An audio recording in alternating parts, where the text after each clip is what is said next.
জয়গুরু। এখন ইষ্ট প্রসঙ্গ করার জন্য আহ্বান জানাই শ্রদ্ধেয় নরোত্তম দাস দাদাকে, এক্স ব্যাংক ম্যানেজার। জয়গুরু দাদা। জয়গুরু মা, জয়গুরু দাদা। 9টা পর্যন্ত বলুন, 9টা পর্যন্ত বলুন। জয়গুরু। জয়গুরু মা।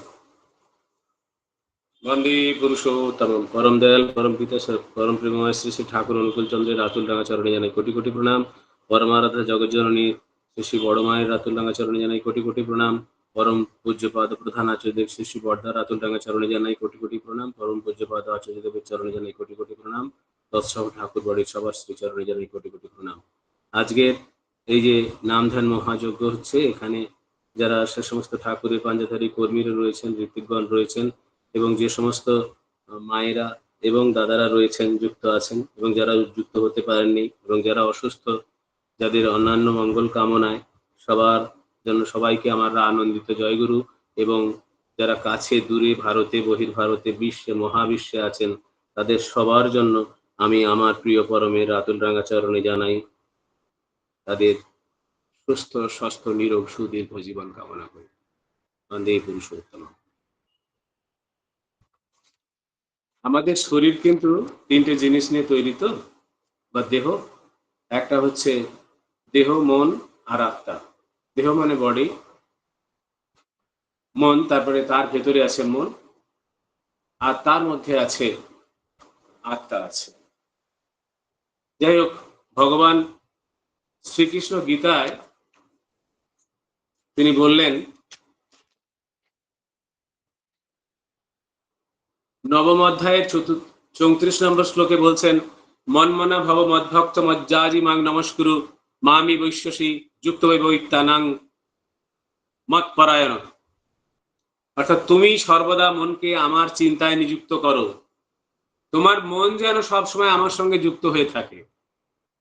আমাকে ভক্তিমান হও, আমার পূজা করো, আমার ভজনা করো, আর কায় মনোবাক্যে আমার প্রণাম করো। এই রূপে মতপরায়ণ হয়ে যদি তুমি থাকতে পারো, মদগত চিত্ত হয়ে থাকতে পারো, সমাহিত হতে পারো, তাহলেই তুমি আমাকে প্রাপ্ত হবে। আবার গীতার 18 অধ্যায়ের 65 নম্বর শ্লোকে, যেটা আমার প্রিয় পরম প্রায়ই বলতেন, মন্মনা ভব মদ্ভক্ত মজ্জাজি মাং নমস্কুরু মামি বৈশ্যসী সত্যং তে প্রতিজানি প্রিয় হোসিমে। হে অর্জুন, তুমি আমার প্রতি মনোযুক্ত হও, তার মানে মন দিয়ে আমার সঙ্গে যুক্ত হও, আমার ভক্ত হও, আমার পূজা করো, আমাকে নমস্কার করো। একই কথা বলছেন আবার তিনি বারে বারে। আমি সত্য প্রতিজ্ঞা করছি যে এরূপ করলে তুমি আমাকেই প্রাপ্ত হবে, কারণ তুমি আমার অত্যন্ত প্রিয়। কারণ প্রতি জানে প্রিয় হসিমে, তুমি আমার খুব প্রিয়। তুমি একমাত্র আমাকেই চিত্ত রাখো, আমাকে ভক্তি করো, আমাকে পূজা করো, আমাকে নমস্কার করো। তার মানে তোমার মনটা আমার সঙ্গে যোগযুক্ত করে দাও, আমাতে তোমার চিত্ত যেন মদগত চিত্ত হয়। তাহলেই আমি প্রতিজ্ঞাপূর্বক বলছি, তুমি আমাকেই পাইবে, আমাকে ছাড়া কিছু নয়। তাহলে যদি তাকে আমাদের পেতে হয়, আমার প্রিয় পরম কি বললেন, অচ্যুত ইষ্ট নিষ্ঠা নিয়ে ইষ্টের সঙ্গে যোগযুক্ত হতে হবে। কোনো কথা নেই, তার সঙ্গে যখন যোগযুক্ত হতে হবে, সেই যোগযুক্তের মধ্যে কোনো রকম ফাঁক থাকবে না। মনকে সম্পূর্ণরূপে তার শ্রীচরণাশ্রিত করতে হবে, মদগত চিত্ত করতে হবে, তার সঙ্গে যোগযুক্ত করতে হবেই হবে। কিন্তু আমরা জানি যে মন বড় দুরূহ জিনিস, মনকে আমরা পারি না। মনকে আমরা সহজে একত্রিত করতে বা সংযত করতে পারি না। বিবেকানন্দ বললেন, আমরা যত প্রশান্ত হব, আমাদের স্নায়ুগুলো যত কম বিক্ষুব্ধ হবে, আমরা যত বেশি শিখব, তত ভালো হবে আমাদের কাজকর্ম। অর্থাৎ আমাদের কাম এন্ড কোয়াইটনেসটা দরকার, আমাদের মনের সংযোগ দরকার, আমাদের মনকে চিত্ত সমাহিত করা দরকার। চিত্তের বৈকল্য যাতে না আসে, সেই চিত্ত বৈকল্যকে নিজেদেরকে আমাদেরকে সংযত হতে হবে, সংযত করতে হবে। কিন্তু মন কি কথা শোনে? মন তো দুষ্টু ছেলে, কথা শোনে না, বেরিয়ে যায়। সে তো এখানে যায় ওখানে যায়, যেখানে খুশি চলে যায়।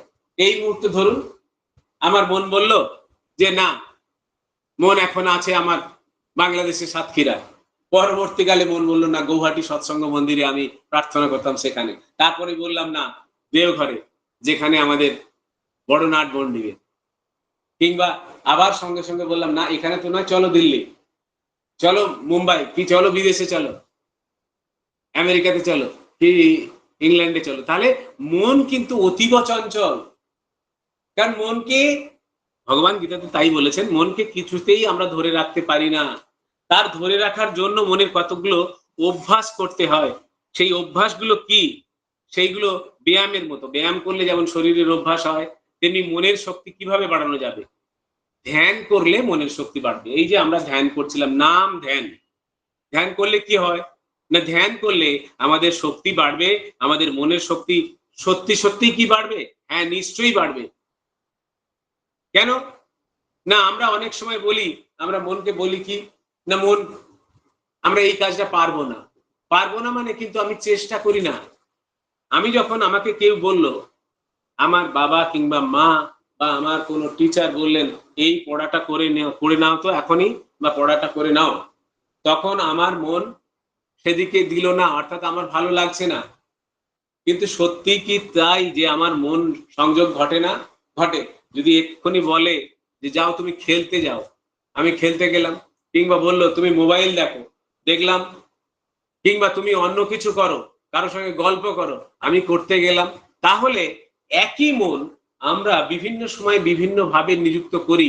তাহলে মনের যে আমাদের জোর নেই, মনের যে শক্তি নেই, যে বা আমার মনের ঘাটতি কম আছে, মোটেই তা নয়। আসল মনকে আমরা সেই দিকে আমরা চালাতে পারি না। তাই এই চালাতে গেলে মনের কনসেন্ট্রেশন দরকার। কারণ কোনো একটা বিষয়ের সঙ্গে সংলগ্ন হয়ে থাকাকে যোগ বলে। ঠাকুর তো বললেন, বিবেকানন্দ বললেন কন্টিনিউয়াস কনসেন্ট্রেশন থাকবে of mind is called meditation. Very good, সবই তো ঠিক আছে। তাহলে কোথায় মনকে রাখতে গেলে কি করতে হবে? এক হতে আমাদের আত্মবিশ্বাস চাই, যে সেই আত্মবিশ্বাসে আমরা আমরা মনকে সংযত করতে পারবো, মনকে যোগযুক্ত করতে পারবো। এবং মনকে যদি যোগযুক্ত করতে পারি, তাহলে আমাদের আর কোনো ভয় নেই। আমরা যে কোনো কাজই করি না কেন, আমরা সেই কাজ খুবই তাড়াতাড়ি এবং খুব ভালোভাবে করতে পারবো। প্রথমত মানুষের মধ্যে অসীম শক্তি আছে, প্রত্যেকের মধ্যে। আমরা তো, ঠাকুর তো বলেছেন আমরা অনন্ত শক্তির অধিকারী। তোরা এক একজন অনন্ত শক্তির অধিকারী, আমরা সেই পরমপিতার সন্তান। পরমপিতার যদি শক্তি থাকে, সাপোজ তার শক্তি যদি ধরি আমি যে 1000K, তাহলে আমার শক্তি তো 100K নিশ্চয়ই, কারণ তারই তো সন্তান আমি। তাহলে আমার ভয় কি? মা ভই। আমরা তাকে বিশ্বাস করে যদি এগিয়ে যাই, তাহলে হবেই হবে। আমার মনকেও আমি সংযত করতে পারবো। আর সংযত যদি করতে না পারি, চিত্ত চাঞ্চল্য বা চিত্ত বৈকল্য আসে, তাহলে আমি কখনোই কোনো বিষয়ে জয়লাভ করতে পারবো না। আর কি?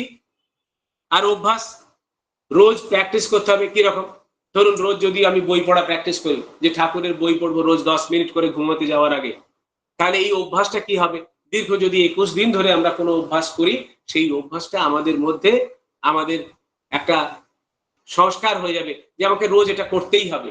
তখন আমি মনকে জয়লাভ করতে পারবো। মনের ইচ্ছা নেই, মন চাইছে না, তা সত্ত্বেও করব। আর কি করা দরকার? আর দরকার হচ্ছে যে আমরা মনকে কতটা রূপে কনসেন্ট্রেট করতে পারছি। আর সেই কনসেন্ট্রেট করতে গেলে কিন্তু পরমপিতার সঙ্গে যোগযুক্ত হতে হবে, তার কথা চিন্তা ভাবনা করতে হবে, তার কথায় সবসময় ওই নাম করতে হবে, নাম আর ধ্যান করতে হবে। যে নাম ধ্যানের কথা আপনারা করছেন, সবসময় যে নাম ধ্যান করছেন, সেই নাম ধ্যান করতে হবে। আর এর থেকে বড় জিনিস হতে পারে না। আমার প্রিয় পরম, আমার পরমপিতা, তিনি এবারে দিলেন 18 স্তরের নাম। যে 18 স্তরের নাম সব থেকে সেরা নাম। এই নাম আর পৃথিবীতে কোনো গুরু দিয়েছেন বলে আমার জানা নেই। কি করলেন না, আমাদের দেহটা কি, আমাদের শরীরটা হচ্ছে 3টে জিনিস, দেহ মন আর আত্মা দিয়ে তৈরি। আর তার মধ্যে এই দেহটার মধ্যে একটা স্থূল, একটা সূক্ষ্ম আর একটা কারণ, এই 3টে জিনিস নিয়ে আবার আমাদের দেহ তৈরি। সেই দেহের মধ্যে কি নাকি, একটাকে বলে পিণ্ড দেশ, একটাকে বলে ব্রহ্মাণ্ড দেশ, আর একটাকে বলে দয়াল দেশ। পিণ্ড দেশের 6টি অংশ আমরা জানি, 6টি চক্র বা ষটচক্র আছে। যেটা মূলাধার চক্র থেকে শুরু করে সহস্রার চক্র পর্যন্ত আপনারা সবাই জানেন। আর কি, আর আছে ব্রহ্মাণ্ড দেশ, সেখানে আছে, সেখানেও ছটি স্তর আছে, সেই 6টি স্তর ভেদ করে এই নাম করতে হয়। আর তারপরে স্তরে আছে চৈতন্য রাজ্য বা চৈতন্য রাজ্য, সেই চৈতন্য রাজ্য বা পিণ্ড দেশ না, ব্রহ্মাণ্ড দেশ, ব্রহ্মাণ্ড না, দয়াল দেশ, নির্মল চৈতন্য দেশ বা দয়াল দেশ। সেইখানে নির্মল চৈতন্য রাজ্যে রয়েছে আপনার 6টি অংশ। সেই কি কি না, লাস্টে সবার শেষে রয়েছে রাধার স্বামী ধাম। এই স্থূল সূক্ষ্ম কারণ এই 3টি বিভাগের মধ্যে চৈতন্য রাজ্যে শুদ্ধ নির্মল চৈতন্য বিরাজমান। সাধকগণ কি করে, যে যেখানে যে অবস্থায় যে রাজ্য পর্যন্ত পৌঁছেছেন সেখানে তিনি তার বর্ণনা করেই ছেড়ে দেন, তারপরে পারেন না। কিন্তু আমার প্রিয় পরম, আমার কুলমালিক, আমার ইষ্ট দেবতা আর ভগবান শ্রীকৃষ্ণ, তারা কিন্তু চৈতন্য রাজ্যে রাধাস্বামী রাজ্যে থাকেন, তাদের রাধাস্বামী ধামে তারা থাকেন। তাহলে তাদের সঙ্গে আমরা যদি যোগযুক্ত হতে পারি তাহলে আমাদের আর কোনো চিন্তা নেই, আমরা মুক্তি পাবই। কারণ তাদের সেখানে সেই চৈতন্য দেশে বা চৈতন্য ধামে বা রাধাস্বামী ধামে পৌঁছানোর পরে আর আমাদের কিন্তু জন্ম মৃত্যু রহিত হয়ে যাবে, আমাদের আর জন্ম মৃত্যু হবে না, আমাদের আর কোনো ভয় পাওয়ার কোনো কিছু থাকবে না। আমরা আমরা কি করি, আমরা তাকে বিশ্বাস করে এগোতে হবে, আমরা সদ্গুরুকে বিশ্বাস করতে হবে। সদ্গুরুকে বিশ্বাস না করলে কখনোই কিছু হবে না। যিনি জানেন, যিনি সত্যকে জেনেছেন, যিনি সবকিছু জেনেছেন, যিনি আমাদেরকে চান, যিনি আমাদের আমাদের সর্বদা মঙ্গল চান, তিনি তো মানুষের ভগবান, তিনি প্রতি মুহূর্তে চান যাতে আমাদের মঙ্গল হয়। কিন্তু আমরা তাকে বিশ্বাস করলে হয়, আমরা তাকে ধরে থাকলে হয়, আমরা যদি ধরে না থাকি তাহলে কখনোই সম্ভব নয়। আমাদের কি থাকে, আমরা যখন স্বাভাবিকভাবে সংসারে থাকি, আমরা আমাদের প্রচন্ড আসক্তি থাকে কামিনী কাঞ্চন থেকে। ভগবান রামকৃষ্ণ তাই তো বললেন, কামিনী কাঞ্চন থেকে তফাৎ তফাৎ। সেই মনের কনসেন্ট্রেশন চাই, সেই মনকে একত্রিত করতে হবে, মনকে কিন্তু তার সঙ্গে যোগযুক্ত করতেই হবে। যে কোনো জায়গায় যেখানে যাই না কেন, আর যেতে গেলে কি করতে হবে, তার শ্রীচরণে নিজেদেরকে 100% আত্মসমর্পণ করতে হবে, তা না হলে কখনোই হবে না। তিনি বললেন, নারীত্বে প্রতি নারী হচ্ছেন মায়ের রূপ। সেই নারীকে যতদিন না তোমার মধ্যে মাতৃভাব পরিস্ফুট হচ্ছে বা তোমার মধ্যে সেটা প্রতিফলিত হচ্ছে, যে মাতৃভাব আসছে তোমার মধ্যে, তুমি কখনো কোনো মেয়ের দিকে দেখো না। কারণ মাই তো জননী, মেয়েরাই তো সব। কি না, সৃষ্টির আদিতে মেয়ে, শুরু থেকেই মেয়ে, কারণ তাদের থেকেই তো আমরা এসেছি। তাহলে তাদের প্রতি আমাদের শ্রদ্ধা, ভালোবাসা, ভক্তি করতেই হবে, করতেই হবে। আর মায়েদের প্রতি তো কোনো কথাই নেই, কারণ যেখান থেকে আমি এসেছি, আমি উৎস হয়েছি, সেই মাকে ছাড়া আমি চলতে পারি না। আমরা আমার ঠাকুরকে দেখেছি, আমার প্রিয় পরমকে দেখেছি, তার মায়ের কি ভালোবাসতেন মাকে। যখন মা মারা গেলেন, মাতা মনমোহিনী দেবী যখন চলে গেলেন, তখন তিনি মায়ের যে ঘরটা ছিল আমাদের পাবনা সৎসঙ্গ আশ্রমে দোতলায়, সেই ঘরটাকে তিনি সাজিয়ে রাখতেন, আর রোজ রোজ সাজিয়ে রাখতেন। তিনি বোধহয় কিশোরীদা কিংবা কিশোরীদাই হবেন, কিশোরীদা বা অনন্তদাকে বলতেন যে জানিস তো এত সুন্দর করে সাজিয়ে রাখি। আমার মনে হয় যদি আমার মা কোনোদিন আবার আসেন এখানে, এসে যদি তিনি দেখেন তার ঘর অগোছালো, তার খারাপ লাগবে। তিনি যদি আবার ফিরে আসেন, তাহলে ছেলের কি আকুতি সেই মায়ের জন্য, ছেলের মন কি চায়, মায়ের জন্য কি চায়, সেই মন, সেই সব জায়গাতেই কিন্তু মনকে একত্রিত করতে হবে। আর মনকে একত্রিত করতে গেলে আমাদেরকে এই নাম ধ্যান করতে হবে। আর নাম ধ্যান না করলে আমরা মনকে একত্রিত করতে পারবো না। আমরা যে যেখানেই থাকি না কেন, আমরা যেখানেই থাকি, আমরা সবসময় ভাবি বোধহয় আমাদের এমনি হয়ে যাবে, কেন ও সবাই তো নাম করছে, আমরা হয়ে যাবে। বা আমরা একটুতেই কিছু করলে 2-4 দিন নাম ধ্যান করার পর নিজেরা ভাবছি যে আরে তো এমনি হয়ে যাবে, কি আছে, নাম ধ্যান তো এমনি হয়। তা মোটেই নয়, এটাও তপস্যা, এটাও সাধনা। এই যে নাম ধ্যান জপ আর তপ আর সাধনা, এটাও সাধনা, সাধনা করে পেতে হয়, তপস্যা করে পেতে হয়, তা না হলে তাকে পাওয়া যাবে না, তাকে পাওয়া এত সহজ নয়। ইংরেজিতে একটা খুব সুন্দর কথা আছে যে যেটা যত সহজ সেটা তত কঠিন। It is easy to say but difficult to do. খুব সোজা কথা, তিনি তো বলে দিয়েছেন যজন যাজন ইষ্টমিতি সস্তৈরী সদাচার, এটা করলেই হবে। আমরা করি কই, আর যদি বা করি ভেরি গুড, আমরা করলাম, কিন্তু আমরা তার কথা অনুযায়ী করছি কি, তিনি যেভাবে বলে দিয়েছেন সেটা অক্ষরে অক্ষরে পালন করছে কি, করছি কি, আমি নিজের কথা বলছি, করছি কি? যদি না করি তাহলে আমি ফল পাবো কি করে? আমি ভাবছি আমি ফল পেয়ে যাব, কিছু করব না, এমনি উড়ে উড়ে তো ফল আসতে পারে না। কারণ তিনি তো বললেন যার যেমন ভাব তার তেমন লাভ। আমি যতটা তার সঙ্গে যেভাবে যুক্ত হব, আমার মনকে যতটা তার সঙ্গে লাগাতে পারবো ততটাই হবে। তিনি তো সব সময় রয়েছেন আমার আশেপাশে, সব জায়গায়, সর্বত্র রয়েছেন, কিন্তু আমি কতটা নিতে পারছি তার উপরে নির্ভর করছে। আমি কি পারছি, আমি কি নিজে নিতে পেরেছি এখনো পর্যন্ত? পারি না। আমরা কি করি, আমরা সবসময় অন্যের দিকে তাকিয়ে থাকছি। বিবেকানন্দ বারবার কথা বলেছিলেন যে দেখুন তো, আপনি যখন অন্যের দিকে দেখেন একটা আঙুল দিয়ে, তখন 3টে আঙুল আপনার দিকে ফেরানো থাকে। তার মানে সে যদি 1 গুণ দোষী হয়, আপনি 3 গুণ দোষী নিজে। দেখুন, আগে নিজেকে দেখুন। তাই তো বার্নার্ড শো বললেন যে if you want to be happy in the long life, first purify yourself। নিজেকে আগে পিউরিফাই করুন, আগে করুন, পবিত্র করুন, সদাচার মানুন, লুক উইদিন, নিজের প্রতি নিজে দেখুন। নোবডি ক্যান হেল্প ইউ, কেউ আপনাকে সাহায্য করবে না, মা বাবা ছেলে মেয়ে কেউ না, no one is yours except yourself. আপনি আপনাকে নিজেকে করবেন, নিজেকে নিজেকে নিজেকে জানতে হবে। ঠাকুর তাই তো বললেন, ভাববানীতে কি বললেন, আমাকে জানতে চাস, আমাকে পেতে চাস, তাহলে নিজেকে আগে জান, নিজেকে ভালোবাস। আমাকে যদি ভালোবাসতে চাস নিজেকে ভালোবাসবি, আর নিজেকে ভালোবাসা মানে আমাকে ভালোবাসবি, কারণ আমি তো তুই, তুই তো আমি, তোর মধ্যে আমি তো আছি, আমার মধ্যে তুই থাক। আমার মধ্যে তুই হতে গেলে কি করতে হবে? তাহলে সব সময় তার কাছে প্রার্থনা করতে হবে, হে দয়াল, হে প্রভু, হে করুণাময়, আমি এই ক্ষুদ্র আমিটাকে তোমার আমি করে নাও না, তোমার আমিতে যোগযুক্ত করে দাও না। আমার মন, আমার তন, আমার সবকিছু সবকিছু তোমার হয়ে যাক না, আমি তোমার যেন হয়ে যাই। এ জীবনে আর কিছু চাই না। তিনি বললেন চাওয়ার আর কি আছে, কি চাইতে হয় ভগবানের কাছে? ওই জন্য উনি ওই গানটা ভালোবাসতেন, ওরা চাহিতে জানে না দয়াময়। কি চাওয়ার আছে আমার কাছে, ওনার কাছে? তিনি বললেন ভগবানের কাছে বা পরম পিতার কাছে সবসময় চাইবেন যে হে পরম পিতা, তুমি ছাড়া আমার আর কিছু নেই, তুমি আমার অস্তিত্ব, তুমি আমার সর্বস্ব, তুমি আমার অর্থ, তুমি আমার মান, তুমি আমার যশ, তুমি আমার সম্পত্তি। আমি তোমাকে নিয়ে মাথায় করে যেন সারা জীবন চলতে পারি, কারণ তোমাকে পেলে সবকিছু পাওয়া হবে।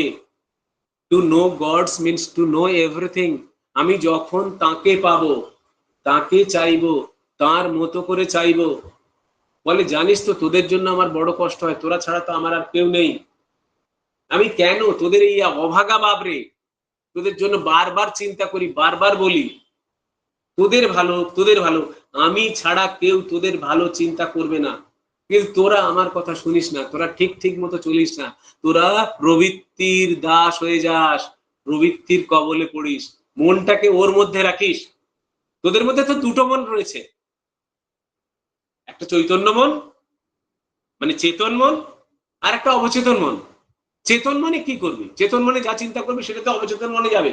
তাহলে অবচেতন মনের মধ্যে, অর্থাৎ মনের ভেতরে, মনের মধ্যে ঢুকে যা,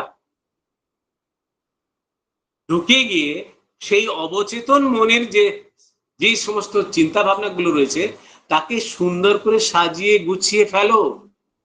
অর্থাৎ লুক উইদিন, নিজের মধ্যে দেখো, নিজেকে সাজাও, নিজেকে ঠিক করতে থাকো যে আমি যাই চিন্তা করি, কারণ আমি যে ইনপুটটা আমার শরীরে দেব সেই ইনপুটটাই কিন্তু বাইরে আমার মধ্যে আসবে, চিন্তা ভাবনার মধ্যে আসবে। আমি যদি নাম ধ্যান করি, আমি যদি পড়াশোনা করি, আমি যদি বই পড়ি, আমি যদি রোজ সত্যানুসরণ পড়ি, রোজ যদি আমি তার এই পুণ্যপুঁথি পড়ি কিংবা গীতা পড়ি, বেদ পড়ি, উপনিষদ পড়ি, যাই পড়ি না কেন, আমি কি ইম্পোর্ট দিচ্ছি? আমি তো শরীরকে বাইরে থেকে খাওয়ার জন্য এই কিনছি, ওই কিনছি, এটা খাবে, ওটা খাবে, ছেলে খাবে, মেয়ে খাবে, বউ খাবে, সব খাবে। আমার জন্য কি কিনছি? আমার মানে আমার ভেতরের আমি, আমার ভেতরের যে আমিটাকে আছে। What sort of input or food each and every day I am inputting my inner mind, that spiritual, for the development of the spiritual life. আমার আত্মিক উন্নতির জন্য আমি কি করছি নিজেকে? একবারও ভেবে দেখেছি? রোজ চিন্তা করে দেখেছি? রোজ রাত্রে শোয়ার আগে একবারও চিন্তা করেছে? কনফেশন করেছে? নিজেকে নিজে সলিলকি করা, অর্থাৎ নিজেকে নিজেই বলা, আজকের দিনে আমি কি করলাম, কতটা নাম করেছি, কতটা ধ্যান করেছি, কার ক্ষতি চিন্তা করেছি, কার উপরে রেগে গেছি, কার উপরে ঈর্ষা করেছি, কার উপরে ঈর্ষা করিনি। কারণ কাম, ক্রোধ, লোভ, মোহ, মদ, মাশ্চর্য হচ্ছে আসল জিনিস। আর তার মধ্যে সব থেকে আসল জিনিসটা হচ্ছে লোভ। ঠাকুর বললেন, বলে ওরে, ওকে যদি না ধরতে পারিস বাগিয়ে, কিছু হবে না। সে যতই গীতা পড়, যতই যা কিছু পড়, ও পড়লে কি হবে? লোভ তো বসে রয়েছে। আর এরা কি করে? এই প্রবৃত্তি সহজে যেতে চায় না। ভগবান গীতায় বললেন, কি বললেন? বিষয় নির্বর্তন্তে নিরহারস্য দেহীন রসবর্জন রসহু পাশ্চ পরং দৃষ্টিবা নিবর্তাতে। অর্থাৎ এই বিষয় বাসনা কামনা এইগুলোকে ত্যাগ করতে হবে। কারণ ভগবানের ঐশ্বর্য হচ্ছে বিবেক, বৈরাগ্য, জ্ঞান। সেই বিবেক, বৈরাগ্য, জ্ঞানকে যদি পেতে হয়, তাহলে এইগুলোকে ত্যাগ করতে হবে। সরি, কিন্তু আমরা এগুলো ত্যাগ করতে পারি না। এগুলো কি হয়? এগুলো আমরা যতই চেষ্টা করি, মনের মধ্যে সুপ্ত অবস্থায় থাকে বা লুক্কায়িত হয়ে থাকে। তাহলে কি করব? তার থেকে আমাদেরকে বের করতে হবে। বের করে কোথায় নিয়ে যাব? বের করতে গেলে কি করে বের করব? বেরোতে হবে না তো, বেরোবে না। তাহলে বেরোতে গেলেই যদি আমার মন থেকে এগুলোকে সব দূরে ঝাঁটিয়ে বিদায় করতে চাই, তাহলে আমার মনের ডাইভারশন চাই। সেই মনটাকে, যে মন এই চিন্তা করে, সেই মনটাকে আমার গুরু পদে বরণ করব, গুরু পদে স্মরণ করব, গুরুর পদে দিয়ে দেব, ওগো গুরু, ওগো প্রিয় পরম, ওগো জীবনেশ্বর, তুমি তো আমার জীবন জীবনম, তমসি মম ভূষণম, তমসি মম জীবনম, তমসি মম ভব জলধিরত্নম। তুমি না থাকলে কি করে হবে? তুমি আমার মনটাকে ঘুরিয়ে দাও না তোমার দিকে, তোমার করে নাও না। কারণ আমি তো জানি না কি করে কি করতে হয়, আমার মঙ্গল কিসে হয়। কারণ আমরা মঙ্গল জানি না বলে তো এইরকম করি। ঠাকুর বলেছেন, ঠাকুরের ভগবানের কাছে গিয়ে চাইতে নেই, সব বলতে তোমার ইচ্ছা। কেন? আমি একটা চাইতে গিয়ে একটা চাইবো, শিব গড়তে বাঁদর গড়ে ফেলবো।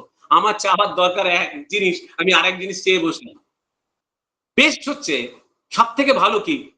সব থেকে ভালো, তোমার সন্তান আমি, তোমার ছেলে আমি, তোমার মেয়ে আমি, তুমি যেটা ভালো বোঝো করো। আমাদের আচার্যদেব বলেন না, আচার্যদেব এর আগেও অনেক আগে বলেছেন যে এক দাদা খুব অসুস্থ ছিল, তখন তার বাবাকে বললেন যে বাবা মৃত প্রায়, তখন তাকে বললেন আপনি ঠাকুরের কাছে গিয়ে বলুন, সব তো সে ডাক্তার তো বলে দিয়েছে হবে না, আপনি কি বলেন? বাঁচবে না। মা কি বলে? বাঁচবে না। ভেরি গুড, আপনি ঠাকুরকে বলুন আপনার যা ইচ্ছে তাই করুন, আপনার যা খুশি, আপনি যেটা মনে করেন। ওকে রাখলে যদি ভালো হয় রাখুন, ওকে যদি নিলে ভালো হয় নিন, কারণ আপনি আমার প্রিয় পরম। সেই মন তৈরি করতে হবে আমাদের। আর সেই মন না করতে পারলে হবে না।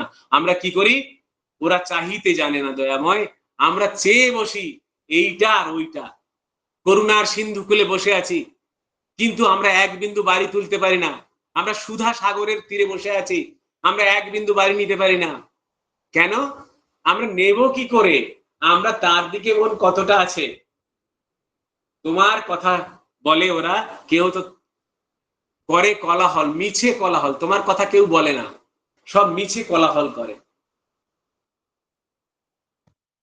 তাই লাস্টে আমি ভগবান রামকৃষ্ণের একটা কথা, এ তো শেষ হয় না, অনেক অনেক অনেক কথা, অনেক কথা আছে তার কথা। মনের কথা বলছিলাম, মন নিয়ে কথা, একদিন দেহ নিয়ে কথা বলা যাবে, একদিন মৃত্যু নিয়ে কথা বলা যাবে। তাই ভগবান রামকৃষ্ণ, তার খুব পছন্দের একটা গান, আমার ঠাকুরের গানগুলো তো বললামই, তার একটা গান ছিল, আমি এক লাইন আমি গাইতে জানি না, তবু বলছি।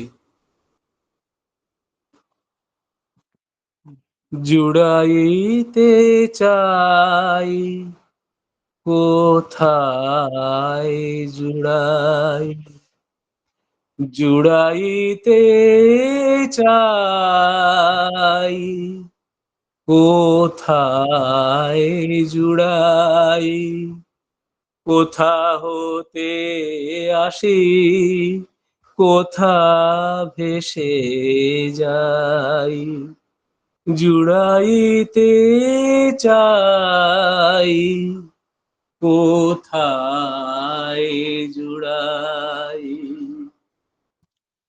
বন্দে পুরুষোত্তম, জয় গুরু, জয় গুরু, জয় গুরু, বন্দে পুরুষোত্তম। দাদা জয় গুরু। অপূর্ব অসাধারণ কণ্ঠ আপনার। এত সুন্দর, আপনি যে কি বলছেন সঙ্গীত জানেন না জানি না, এত ভাব নিয়ে এত সুন্দরভাবে আলোচনাও করলেন। খুব সুন্দর আলোচনা করলেন যে তাকে পেতে হলে অচ্যুত ইষ্ট নিষ্ঠা নিয়ে তার সাথে যোগযুক্ত হতে হবে। মনকে ত্রাণ করে মন্ত্র। তিনি 18 স্তরের নাম নিয়ে এলেন। শরীর, দেহ, মন, আত্মা নিয়ে তৈরি। চৈতন্য রাজ্যে তিনি বিরাজমান। নাম ধ্যান না করলে মনকে একত্রিত করা যাবে না, ভাব অনুযায়ী লাভ হয়। তাকে ভালোবাসতে হলে নিজেকে ভালোবাসতে হবে, ষড়রিপুকে নিয়ন্ত্রিত করতে হবে। তার ইচ্ছাই মঙ্গল, তার কাছে কিছু চাইতে নেই, পরমপিতার ইচ্ছাই মঙ্গল। খুব সুন্দর করে আলোচনা করলেন, আর শেষে এত সুন্দর একটা সঙ্গীত পরিবেশন করলেন। আমরা প্রত্যেকেই সমৃদ্ধ হলাম। আবারও অপেক্ষায় থাকলাম যে আপনার দেহ আর মৃত্যু নিয়ে আলোচনা শুনবো বলে। পরমপিতার রাঙারাত চরণে আপনার এবং আপনার পরিবার পারিপার্শ্বিকের সবার সুদীর্ঘ নিরোগ জীবন প্রার্থনা করি। ভালো থাকুন দাদা, সুস্থ থাকুন, আবারও আসবেন এই কামনা করলাম। জয় গুরু দাদা। জয় গুরু মা, জয় গুরু, সবাইকে আনন্দিত জয় গুরু।